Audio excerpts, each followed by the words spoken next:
Hello and welcome. Today we found a few triggered articles about some people. First we got Lena Dunham calls Trump's election triggering for her. I drop weight with every move he makes. Fuck me, if you are that triggered, you probably need to see a counselor and a doctor to get that shit sorted out, because that is over the top reaction to a presidency. I mean, there were probably racists triggered by Obama's presidency, but I mean, they probably moved the fuck on in their lives. Lena Dunham chalked up her recent weight loss to Donald Trump's presidency, and expects to drop even more with each executive order. Oh my fucking god, this already seems like a deliberate starvation attempt by Lena Dunham here, because normal, healthy people do not do such a thing. She said, in fact, I drop weight with every move he makes. By the time his whole cabinet gets confirmed, I'll be down to my goal weight, which is my birth weight, 8 lbs, well then, Trump is healthy for you then if you are down to the weight you want to be at, so maybe you should be thanking Trump instead of crying all day long. Weight loss or not, co-host Joy Behar noted that Dunham's starring role on Girls, which kicks off its final season Sunday night, lol, obviously she stars in a shit TV show, otherwise why is it in its last season? Dunham, known for being an example of body positivity, says she has her parents to thank for developing a healthy self-esteem at a young age. I would argue against that. Have you seen her? I would rather blow out my brains and skull fucked by 1,000 elephants before touching here. Fight Club author Chuck Palahniuk rips snowflakes. Modern left must stop being so offended. I could not disagree with this at all. The left is so triggered and so offended by everything. Generation Y is one of the only generations that has no struggle in life, that they do not know that they have it so well compared to previous generations. The phrase snowflake has been adopted by conservative commentators to describe the contingent of whiny, self-absorbed millennials whose war on free speech on university campuses has become cause célèbre thanks to a disproportionate amount of media attention. This so far is so right I cannot argue against anything. There is a kind of new Victorianism, he said. Every generation gets offended by different things, but my friends who teach in high school tell me that their students are very easily offended. Well, there is no point in continuing anymore with this article. I cannot disagree and is everything I agree with Chuck Palahniuk. This article does highlight everything wrong with the modern left. Left's response to Trump is to trash democracy. This title is so correct. If you have been paying attention lately with the media and the left, they cry, they destroy, they are taking it out on people with different opinions.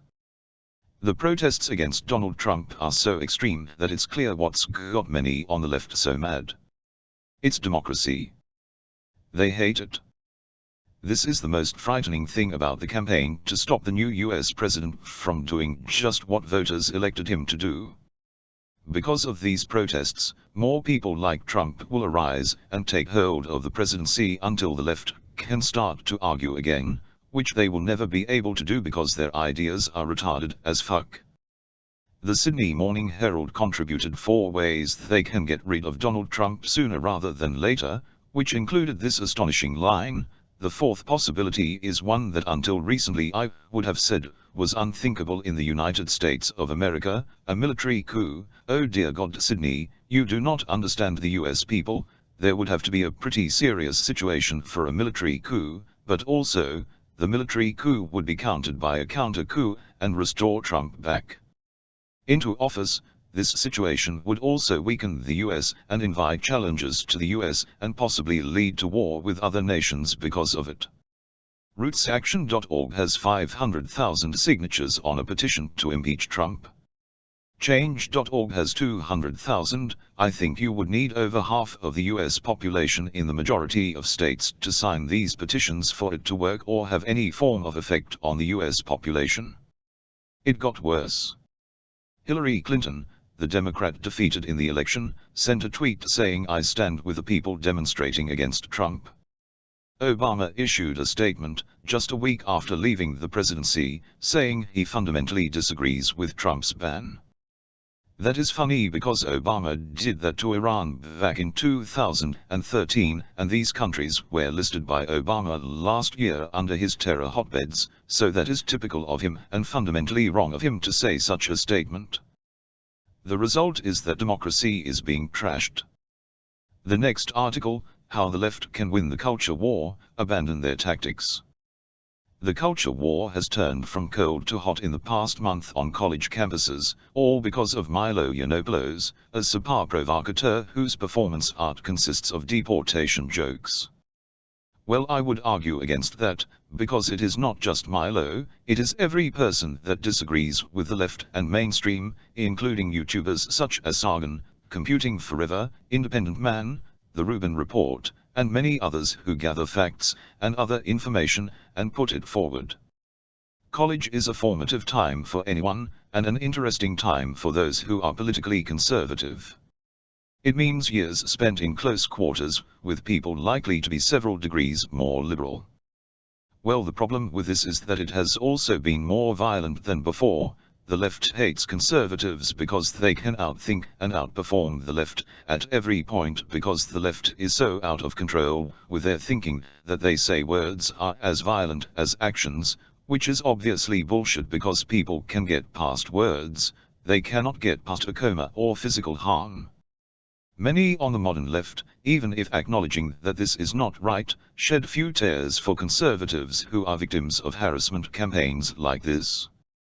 I found this to be true. Some on the left can understand what is happening is wrong, but not the majority.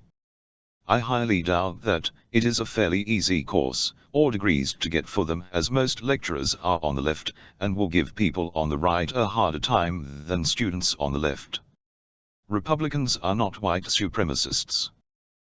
They don't deserve the scorn and derision usually reserved for white supremacists. Their views are far less hateful.